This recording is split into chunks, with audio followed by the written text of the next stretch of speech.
Hello guys, welcome back to my channel Rupali dot Ganesh. কেমন আছে সবাই? আশা করছি ভালো আছে। সবাইকে গুড মর্নিং।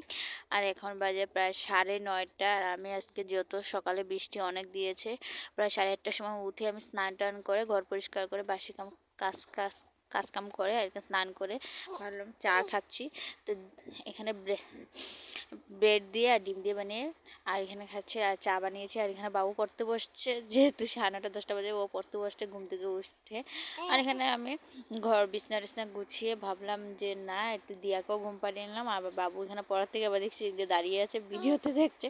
আর এখানে আমি সকালের খাবার আমি বানিয়েছি, যেহেতু ভাত বানিয়েছি, শুটকির তরকারি আসছিল আর সেটা, আর এখানে মাছের তেল আর কচু শাকগুলো দিয়ে আমি কালকের তরকারিগুলো দিয়ে আর গরম গরম ভাত দিয়ে খেয়ে নিচ্ছি, যেহেতু সকালে খাওয়া শেষ। আর এই যে বাসনগুলো আমি ধুয়ে নিচ্ছি ঝটপট করে। আর বাইরে প্রচুরই বৃষ্টি ছিল, যেহেতু বৃষ্টিটা একটু থামছে তাই আমি তাড়াতাড়ি করে বাসনগুলো ধুয়ে নিচ্ছি। সকালে যেগুলো বাসন টাসন ধুয়েছিলাম সেগুলো দেখাতে পারিনি, যেহেতু অনেক কাপড় টাপড় অনেক কিছু ধুয়েছিলাম, বাইরে অনেক কাজ করেছি, কিন্তু সেগুলো দেখার মতন ক্ষমতা নেই, যেহেতু কীভাবে ক্যামেরাটা কে ধরবে এটা তো বুঝতেই পারো, আমি একা একা ক্যামেরা করি।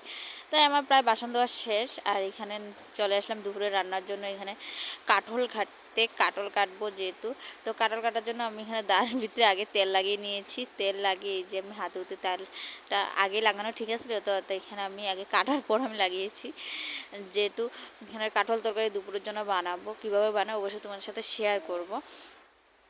তো এখানে আমি বাবুর সাথে কথা বলতে বলতে এখানে কাঁঠালটা আমি এখানে কেটে নিচ্ছি ঝটপট করে। আর কাঁঠাল কেটে এই যে এখানে কাটা কাটতে কাটতে ভাবলাম যে না, এগুলো সব কিছু তো কাটা আমার শেষ করে আমি সিদ্ধ বসি। আর এখানে বাবু খেলছিল, যেহেতু কারেন্ট গিয়েছিলো গিয়ে, তাই আর ভিডিওটা করা হয়নি ভালো করে। যেতটুকু পেরেছি ততটুকুই করেছি। আর এই যে দিয়া কিন্তু এখানে দুলনার এই যে ইয়েটা নামিয়ে দিয়েছি, আর এই যে বাবু ওকে টানছিল আর আমি এই যে যে দুলনার মধ্যে তাকিয়ে আছে। আর এখানে আমি দেখার পর আমি এখানে চলে আসলাম রান্নাঘরে, যেহেতু এটা সিদ্ধ হয়ে গেছে কাঁঠালটা। এখানে তেলের মধ্যে পেঁয়াজ দিয়ে দিলাম, পেঁয়াজ কুচি করা পেঁয়াজ দিয়ে দিলাম, তারপরে পেঁয়াজ এখানে দিয়ে দিলাম তো কুচি করা। এখানে আদা রসুন পেঁয়াজ বাটাও দিয়েছি, কাঁচা লঙ্কা দিয়েছি, তেজপাতা, হলুদ মরিচ জিরা গরম মশলা এগুলো সব কিছু দিব যেহেতু।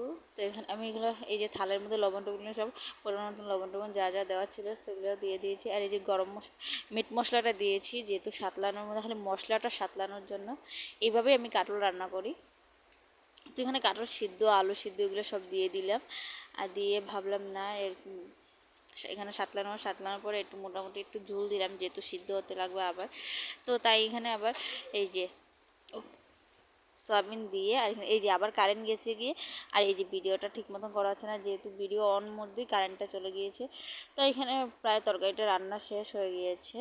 আর এই যে গরম মশলা দিয়ে আর আমি নামিয়ে নিব একটু পর। তো গরম মশলাটা দিয়ে দিয়েছি। আর এই যে সব কিছু অন্ধকারের জন্য প্রায় দেখা যাচ্ছে না, কিছু করার নাই, কেউ কিছু ভাববে না, ঠিক আছে। তো আমার প্রায় রান্না শেষ। আর এখানে আমি ভাত খেতে কারেন্ট চলে আসছে, আবার আজকে যাচ্ছে কারণ। তো এখানে আমি এইভাবেই রান্না করেছি। আর এই যে কাঁঠাল তরকারি দিয়ে ভাত নিচ্ছি তো এখানে খাচ্ছি। তো ভীষণই হয়েছে, টেস্ট হয়েছে। তো আমার ভালো লাগলো কাঁঠালটা, আমি নিজেই বলছিলাম। তো ভিডিওটা ভালো লাগলে লাইক শেয়ার কমেন্ট অবশ্যই করো। এই পর্যন্ত আজকের ভিডিও। তো টাটা বাই বাই।